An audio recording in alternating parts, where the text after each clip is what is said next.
Hi, I'm Roy Collin, the host of the podcast. You can find everything about me by scanning the QR code there or going to roycollin.com.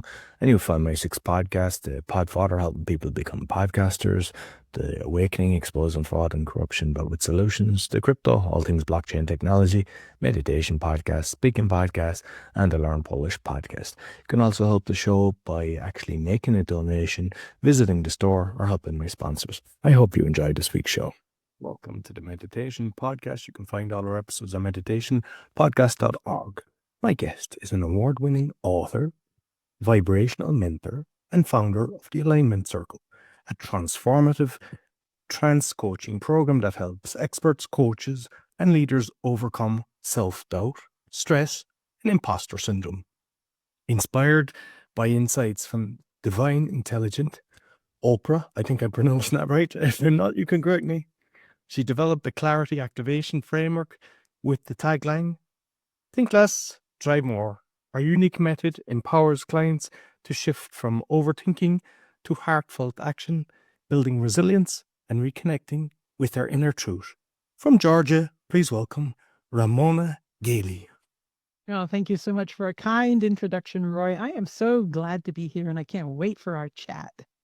I'm looking forward to it. We already had our little music session prior to recording. So I know it's going to be a good one. So I suppose, I know exactly what you're doing. I know about the book. I've looked at reviews and everything, but I want to know a little bit about Ramona first, your own kind of journey. Well, let's see. I led a very non-traditional life, I'd have to say. I knew that I didn't want to work any sort of normal job. And so I became a classical musician. I was a classical trumpet player for many years. And I went through many, many careers after that, many different industries. And I love novelty. And by the time I reached age 55, I had accumulated a lot of resistance on my path, is the way we say it now. I had no spiritual paradigm and no beliefs in God. I didn't say God didn't exist, but I didn't say God did exist. I just didn't know, and I had been looking. And my life partner, Betty, of 24 years, my beloved Betty, she developed pancreatic cancer, and she died. She died in my arms, and that really took the wind out of my sails, knocked my feet out from under me, as they say. And I was quite in despair. I was quite carrying on. And I was planning on actually taking my own life. And about a week after she died, my friend Madge had just left. And I was preparing my suicide note. And the phone rang.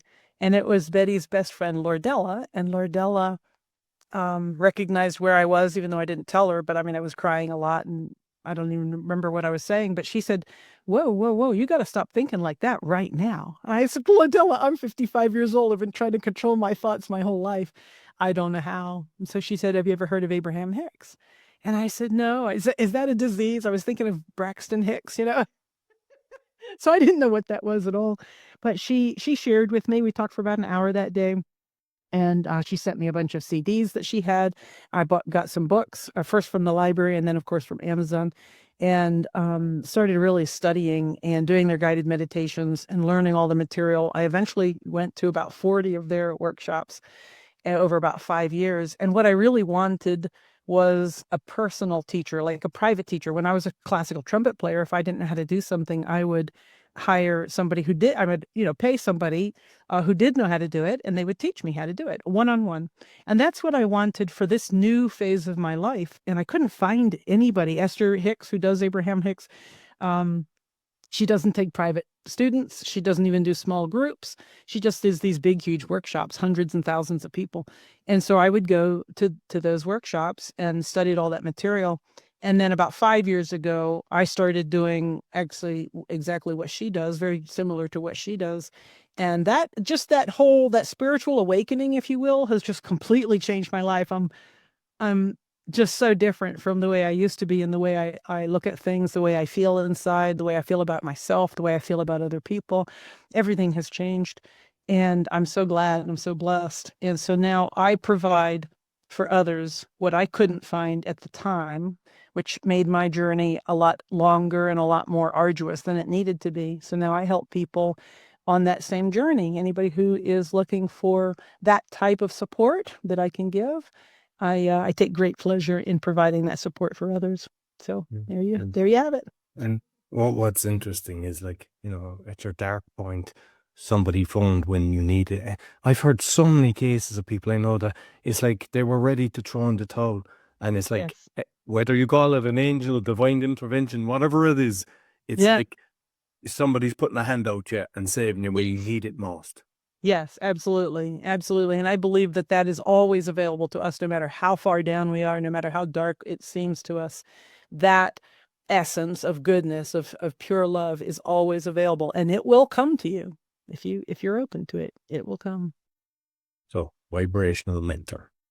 Yes. What's a vibrational mentor? Well, first of all, just to soothe anyone who's like, "Oh, vibrational mentor, I've never heard of that." Well, that's because I made it up. It's a title I made up. And so vibrational, because I've come to learn that everything in our life, all of our feelings, our thoughts, our actions, our words, everything in the universe is vibrational. Everything's vibrating.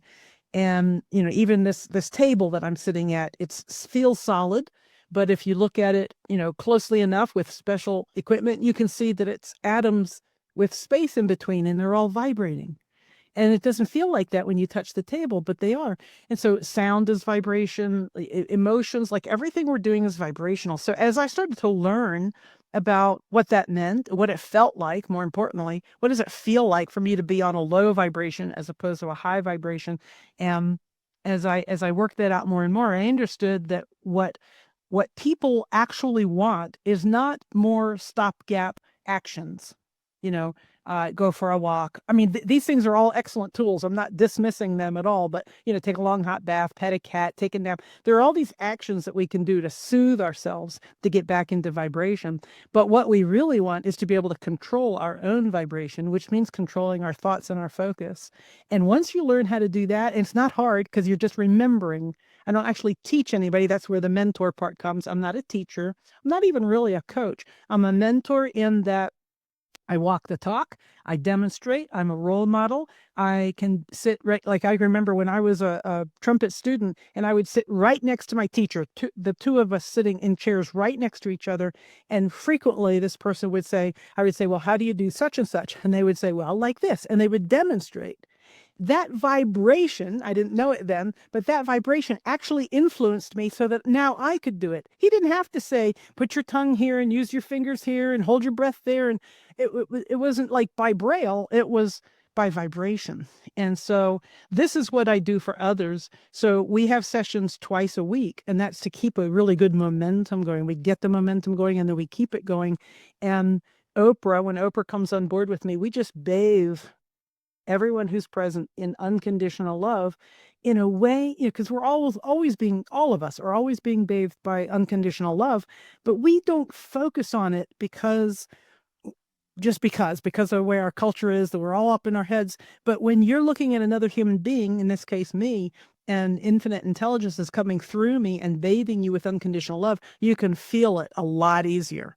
Once you've felt it, you will never go back to living without it.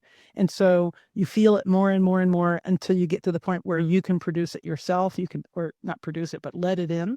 And so that's how it all works.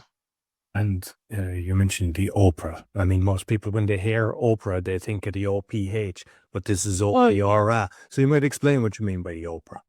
Yeah, Oprah. So this is infinite intelligence. Some people would say it's my inner being, because we all have an inner being, right? So we're physical and we're non-physical at the same time. As we're here on this planet, we're still connected to non-physical. And so non-physical is God or infinite intelligence, source, but some people call it Mother Nature, Father Sky, Allah, just whatever you call it.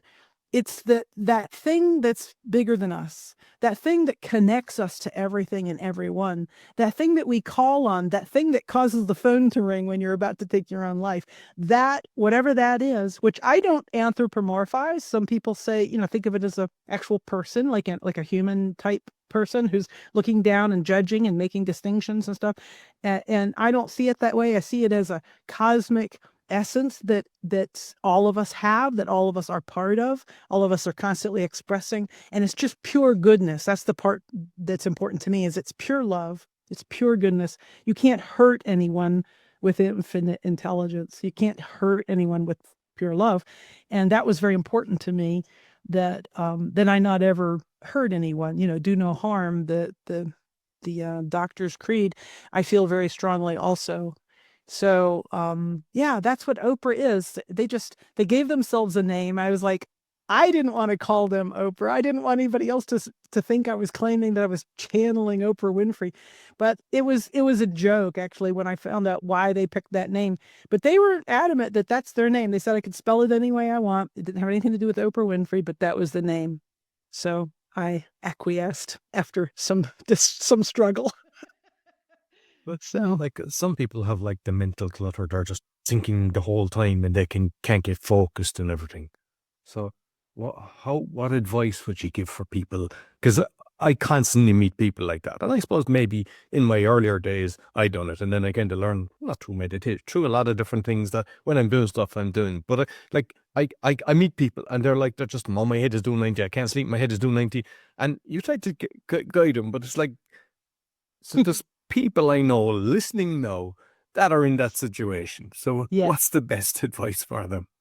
Well, first of all, I will say I was definitely that person before my spiritual awakening. I had tried to learn meditation. I had gone to just lots of different spiritual seeking, which included a lot of, and I could not do it. My brain was full the way you're describing, and also my body would not cooperate. My body would fall over, my body would fall asleep, my head would do weird things, and it was very frustrating. And once I'd had this spiritual awakening, excuse me. Once I had this spiritual awakening and I started following Abraham Hicks' guided meditations, which is you're listening to somebody else, it helps to relieve your brain from thinking, because they have this off-kilter breathing thing. They have to breathe in and then breathe out, but it's not like every 3 beats. It's like 5 beats and then 7 beats, or I don't know, 3 beats and 5 beats, or some sort of odd thing for in and out. And so you're focusing on that instead of all of your thoughts. And that was, I would say, the first breakthrough. So if you're struggling with that, that would be one thing to consider, to find a really high quality guided meditation, not one where the person starts off saying, release all your problems. That kind of meditation, I'd recommend away from that. But somebody who really knows what they're doing and who's always focused on the wanted and will guide you through that. So that's the first thing. The second thing I would say that really helped me a lot was to get moving.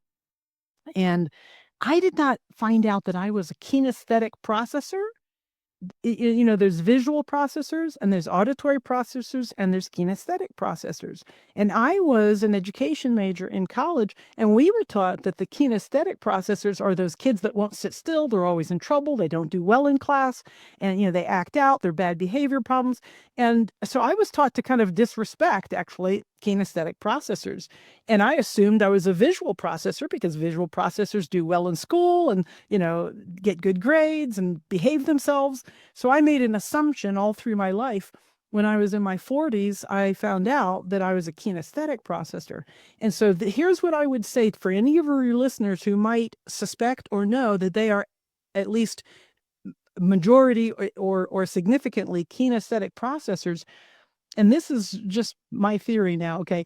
I think that because the universe is always expanding, and because you and I and everybody are always expanding, and all of these different components are always expanding at different rates and different topics, there's all this expansion. It's an inherently unstable platform here on the physical plane. And if you're kinesthetic at all, and you sit down and try to be still within a universe that's moving, there's some part of you that goes, this doesn't feel right. This is unnatural. This doesn't go with the flow. And so I've been able to, or I should say Oprah has been able to introduce to many clients a moving meditation. And what that is, they frequently will work out directly with the client. They will envision or something. They'll send me some sort of a signal, and I'll speak the words. And so people have discovered all sorts of really meaningful, really helpful, moving meditations that take all of that other stuff away, all of that angst and that busy mind.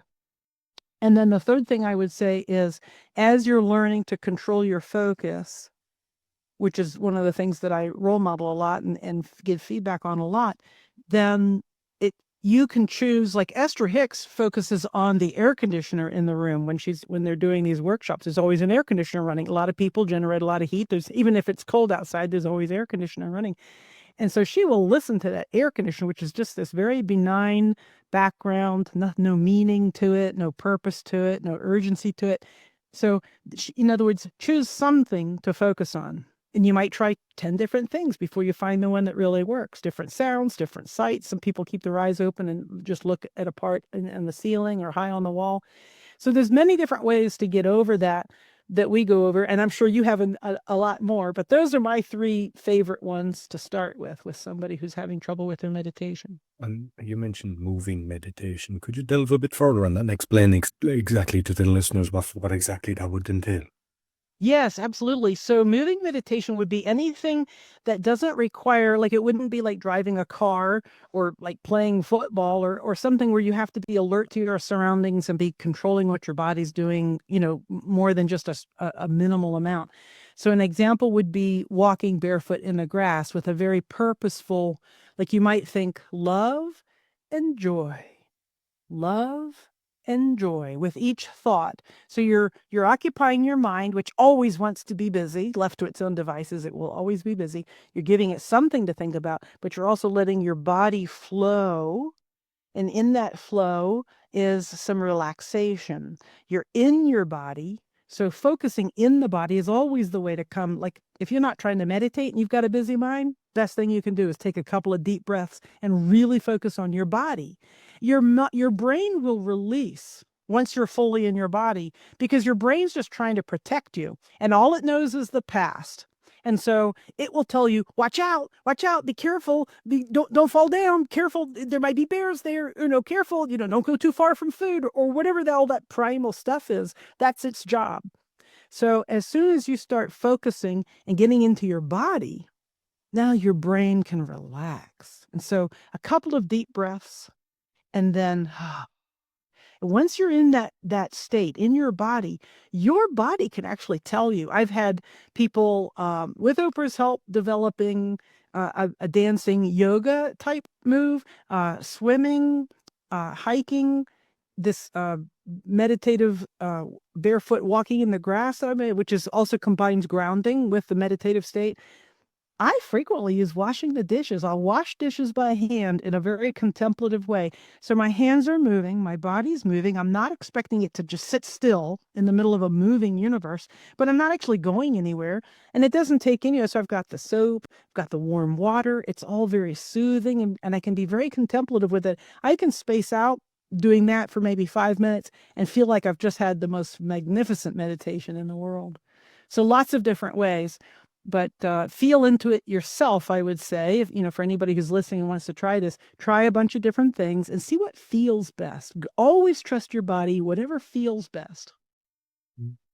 And like you mentioned, kind of the music meditation and stuff like that. And I'm just curious, do they touch on the frequencies? Because that's something that they've altered the frequencies with music and stuff like that. So the 440 hertz isn't what's healing to us. I think it's is it 430 or 330. I forget what it is, 334 or 434. So they've modified it. Is that something that you're aware of, or that? I'm aware of it, but I don't focus on it, because anything that comes with a measurement or numbers or like a recipe card goes contrary to what I believe that has helped me so much, which is to focus on what feels good right now. Not even what felt good 5 minutes ago. Certainly not what felt good yesterday or the day before, the day before. What feels the best to me right now? And when we're coming out of despair or anger or shame or guilt or any of these very low vibration states, we really, because our brains can see way over there joy. We can see other people having fun, and we want to be there. And the brain wants to just jump us right over there. And that doesn't work. It's almost a kinesthetic, almost by braille, feeling your way up the scale. So if I'm down here and I say, okay, I feel awful. This does not feel good. I don't want to stay here. What can I do? What can I think of? What can I say? What can I focus on that will feel better? Okay, I love my baby. I have a baby that I just adore. Okay, I think about the baby. Now I feel here. Now I think about the baby giggling and I feel here. Now I think about the baby giggling and growing up and loving me and making coo coo coo and all whatever. And now I'm here. And so I can continue to kind of feel my way up the scale. And that's the skill that I would recommend everybody adopt. You don't have to always use it, but I think you'll find that it always is better than any other choice. We use, a recipe card or actual like recipe, like when you're learning to cook, you use a recipe, but the finest cooks actually don't use a recipe. They know what everything tastes like. They know how much they know if they want to do a little heavier on cinnamon today because that's just how it feels, and they know what the result is that they're going to get. And if you force them to follow some list of ingredients, they check out. They're bored immediately. It doesn't do it because of the expansion. Because even if I wrote that recipe, even if I wrote it yesterday, today I'm a different person. Today is brand new. This moment is brand new. So as we live more and more in the moment, everything becomes fresh. And now anything that we want, we can easily see, we can move to it, we can draw it to us. There's just all these techniques that we can use when we're high vibration that don't work at the lower vibrations. So that's why I don't get really involved in all the megahertz and all that stuff. I know that it's very valuable. And I think it's kind of like relevant to the kind of craziness that's going on in the world as well, Yeah. because, like if you're spending all your time and energy focusing on it and just making it bringing you down Yes. without being present, enjoying life. And it's not that you ignore it and just assume it's not happening, but by kind of, I suppose, being in the right vibration, it allows you to, when you do need to do this and touch in and touch out. And the reason I bring that is because I've seen so many people and they try to do different things, they try to make change, and they spend so much time in that they end up Yes. walking away from it because they get so depressed because they're Yes. putting their energy into, no matter what it is, whether it's clouds or something that's going on in the world. There's a million things we could mention, but rather than mentioning it because you'll affect somebody because they'll think whatever your belief system is, if they disagree with it, then they go into a low vibration. And so irrelevant of what it is, it's basically like stay in your positive vibration. And I love what you just mentioned earlier, because most people don't do that. Half the little things. I mean, that's what I do. I mean, I get a blues days maybe once a month. I'm lucky because some people have one good day. I get one bad. That's all I do. It's like I just step away, put on music I like, and just thinking, Yes. watch comedies on the different things. And sometimes it's an hour, sometimes 2 hours, and I'm back to myself. And it's Yes. kind of touching within, just going within and what makes you feel right. Yes, absolutely. And I speak to people on a regular basis that are working a really high pressure corporate job, or they're actually working in politics or in the healthcare or the sick care industry, as we like to call it these days. And so they're under a lot of pressure, and they're surrounded by people who are very much out of alignment. And so they're focusing to get into alignment. And I understand completely why a recipe card, and sometimes the recipe is the best place to start. But here's what happens when you're following anybody else's guidance. You can start to feel better if their guidance is better than your old one was, right? But at a certain point, you reach the limit of somebody else's guidance, and you've got to come back to your own. And right at that point, like you said, a lot of people get frustrated and they leave. They leave thinking there's something wrong with them. Do you agree? Like, what's wrong with me? Everybody else can do this. It doesn't work for me. There's something wrong with me. That's like the number one thing. What's wrong with me? And the fact is, there's nothing wrong with any of us. Not even one little iota of anything wrong with any of us. And once you really get over that, then the sky's the limit, and the sky just opens up. The clouds part and the angels sing. It's like, oh, so yeah, absolutely. Yeah. It's like what you said, previously, like the meditation, the movement meditation, about you find something that works with you. And so many people that I talk to them, and I try to guide them in certain ways, or I recommend, and eventually when they get to a certain time, they'll do it. But there's so many people, they'll go to a class or whatever. And because the person is saying, you must sit in the lotus position, you must have your thumbs this way. Then I get people saying, you don't do your thumbs this way because that's demonic, and you must do it this way. And you must breathe this way. And if you've thoughts, you shouldn't have thoughts, you should have a clear mind and all this. And that's why they stop. And I just tell them, no, just find something that feels good for you. You enjoy it. Because then, and you don't have, like, I even put up meditations like for 1 minute because people say, I don't have time. I said, meditations for 1 minute. Just go in and listen to that. If it feels good, it's nice. It was basically, the lady had, she was by the beach and you could hear the waves. And it's just kind of finding something instead of, because unfortunately, the majority of people, they're beating themselves up thinking, something wrong with me. There's something wrong with me. I can't do this because this is the way everyone is saying it should be, and it's not. And it's just, it's your own journey. And it's just to be, just be curious and just be in touch with how you feel is the main thing. Yes. Roy, do you know something I've just discovered about you? You're a vibrational mentor. Welcome, my friend. Rare. Leave a new title. Hang it up with all your other titles. So there's another one now, and I know you touch on that as well. And there's a lot of people. It's procrastination because there's the people. It's I know that I definitely have experienced that, and it kind of comes back every now and again, and you kind of you readjust. But for those that are kind of, I actually at one stage I wrote jokingly that I've created a group, Procrastinators Anonymous. We found it 2 years ago, and we're about to meet. And there was a few people wrote to me saying I'd be interested in that. They actually thought it was serious. So for those that would like to come to the procrastinators group, we're going to do it next week. What would you teach them? That's hilarious. So procrastination is so funny because, again, it comes back to how does it feel?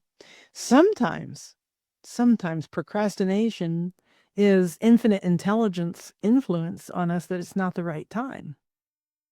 Like if you go to do something and it doesn't work, and or you think you should do something and you think, no, I'm going to do this other thing anyway, or otherwise, and instead, and so when you finally get to it and you realize, wow, if I had done that last week or whenever that was, that I would have gotten this result, and instead I got this result, and it's much better to my liking, much more abundant, or whatever it is. So sometimes that's what procrastination is. And usually that procrastination actually feels okay. It usually feels neutral as long as you don't beat up on yourself for it.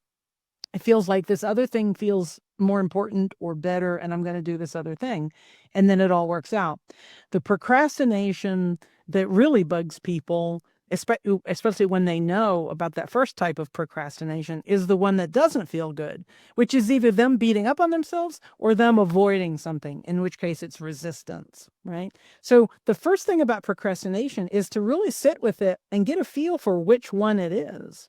And once you realize, okay, this is just full resistance because I'm dreading doing this thing, or I always hate doing this thing, or I always get this bad result when I do it, and so of course I don't want to do it. With those kinds of resistance, then we can step in and start thinking about how to release resistance, how to make decisions that actually feel better, like between these two. If this one doesn't feel good, is there another thing that you could do that would get a similar result or that would take you along the way to it?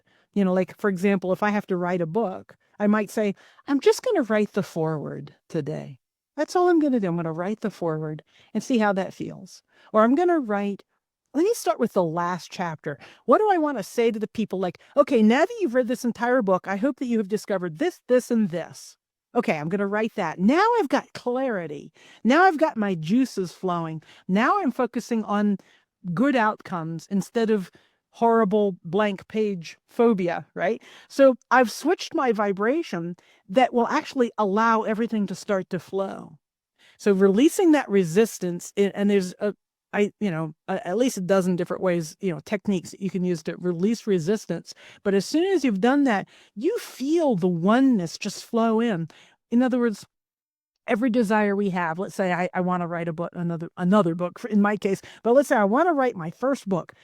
And I feel so much procrastination about it. I sit down, there's a blank sheet, I get frustrated, and I get up and leave. I force myself to stay for an hour, and then I have a headache, whatever it is. Then when we really get into alignment by releasing that resistance by any means necessary, could mean go for a walk in the woods, take a nap, whatever it is, then when we're feeling at that high vibration, then we can allow that inspiration in. Oh, yeah, that's a good idea. Start at the end and work backwards, or start in the middle and work forwards and backwards, or some other whatever comes, right? Just so whatever inspiration you have, that feels like fun. That feels different. That puts a different slant on it. Oh, that reframes it. Oh, I can see I was really resisting because of this, but that doesn't even matter. It doesn't exist. So you can start somewhere and then get there in a very happy, easy way, instead of fighting the procrastination or having the procrastination fight you.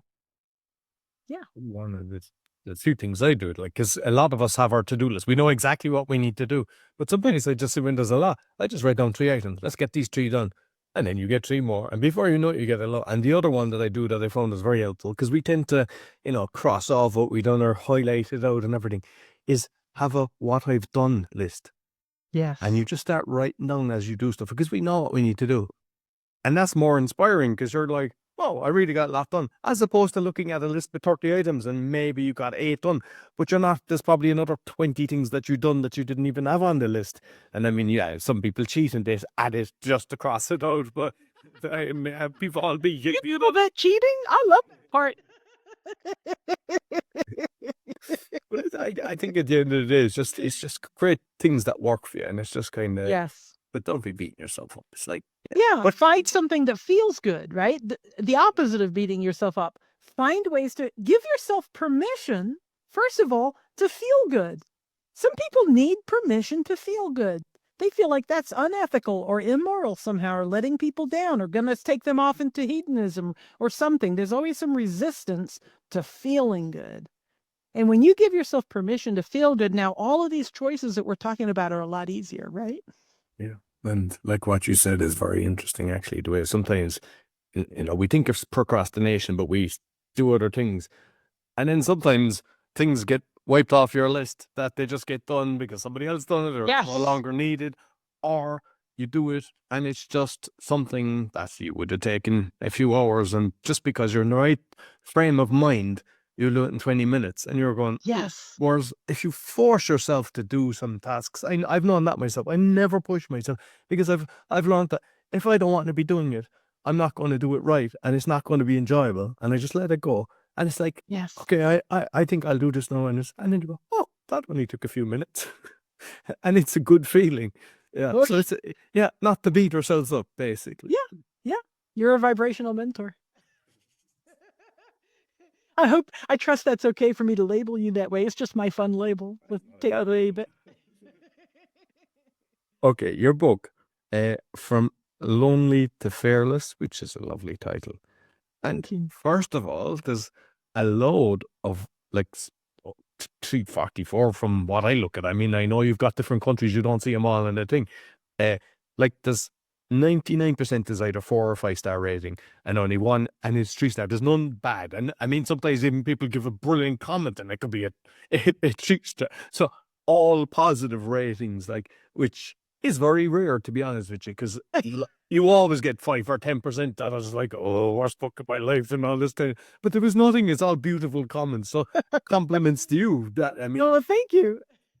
It's a little surprising to me too, because there is some controversial stuff in there. I mean, it would be easy for someone to read it and say complete hogwash, woo woo baloney, or whatever they could say. And but so far they haven't, and I'm glad for that. But it would be okay if they did, because we are wherever we are. But yeah, so I wrote that book for anyone who's feeling disconnected in any way, shape, or form. So, loneliness is kind of like a placeholder. You know how sometimes we think we're hungry, but it turns out we were actually thirsty, or maybe bored or tired. I'm just drinking, as you say, like, You're right. So if we're dehydrated, we could mistake that for hunger. If we're tired, we could mistake that for hunger. So lonely is kind of the same way. When we're disconnected from ourselves, frequently, I think the most frequent explanation or expression of that is I'm lonely. My husband doesn't pay enough attention to me. My kids have grown up and flown the nest. My job is boring and nobody seems to really, there's no teamwork going on. I wish I could be, somehow connected to people. What we're really saying is we're not connected to ourselves. And we feel, it's frequently described as a hole, like a black hole inside that we're trying to fill. We'll try to fill it with food. We'll try to fill it with drugs or alcohol or pornography or gambling or shopping or, talking too much or whatever it is. We try to fill that hole, and that sense that there's no real hole, to be clear, but this perception of a something missing inside ourselves, that's our connection to ourselves. Whether you call that infinite intelligence or God or source or whatever that is, just inner being or just subconsciousness or identity, like I've heard it called all kinds of things, but we have to connect to it in order to feel whole. Thank God that connection is completely within our control. And so that's a big part of what I do. And that's what I wanted to put into the book. And that seems to be what people are getting from the book. I've got over 40 case studies in there of people that I've helped, including my own. I've told my own story in a couple of different places in the book. And it's really just to help people understand what loneliness is and what it isn't. And some of the myths about, when people say, well, just go join a church or join a club or, just make some friends or, make a phone call, it'll be fine. They're completely missing the point, because it's really a disconnection with ourselves. And so I give lots of meditation advice and suggestions, and a lot of other practical tips on how to start reconnecting with yourself. And as soon as you start feeling that connection and you can build on it and get momentum going, that's probably the most important thing. Because if you do it once and you feel it, and then you let it go, and go back to watching the news or whatever you're doing that's kind of out of alignment, then that symptom is still going to come right back again. So you want to get some positive momentum going. That's, to me, is probably the most important part of what I offer, is just getting people to come in and focus with each other twice a week instead of once a week or once a month or whatever it is. So it's a constant reminder. This is what unconditional love feels like. This is what it feels like to be connected with self. And it's the most glorious feeling compared to anything else we can do in our physical, plane here. And so that's what I wanted to do with the book. And hopefully some people at least have gotten some of that from it. Excellent. I mean, like you mentioned, they're kind of watching the news, and it's something that I find very strange that, I don't know, I presume it's the same in the States, but like in Ireland and Poland, it's like you get 5 minutes of doom and gloom every hour when you're listening. You just want to listen to music. And it's like, I mean, I have to give it to you. I can't turn off the button as fast as, it's the, and you see, the thing is, like, a lot of people were brought up and it was like, oh, let's sit down and watch the news. Let's sit down. I mean, did you ever walk away from the news going, wow, that was brilliant, I feel way better? It's like you're looking at doom and gloom. And, and there's different things in life that do that to you as well.